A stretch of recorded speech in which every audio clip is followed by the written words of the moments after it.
Ok, est-ce qu'elle a vu le tien? Elle a vu le tien, oui. Je l'ai envoyé. Juste avant qu'elle arrive. Oui, avant qu'elle arrive, je lui ai envoyé le tien. Ok.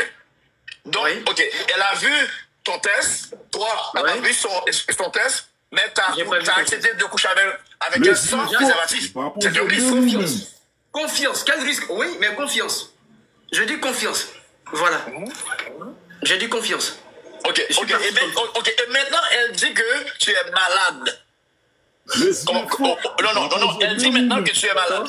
Non, attends. Essaie de centrer ça pour que les gens puissent comprendre ce qu'on est en train d'expliquer là. D'accord. Je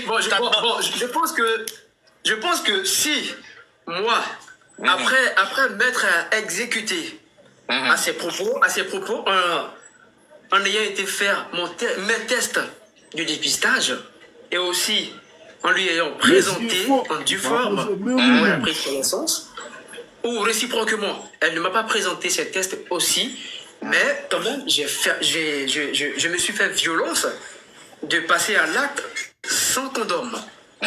Alors, si aujourd'hui, la bonne dame, dont on va toujours taire le nom, si la bonne dame dit aujourd'hui que je suis malade, il y a de fortes chances que ce soit elle qui m'ait contaminé, naturellement. Attends, je comprends pas. Non. Voilà. Non, attends.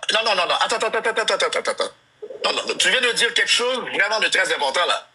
Donc, tu dis que si, puisqu'elle t'accuse que tu es malade, blablabla, donc si, pour de vrai, tu es malade, c'est elle qui t'a contaminé.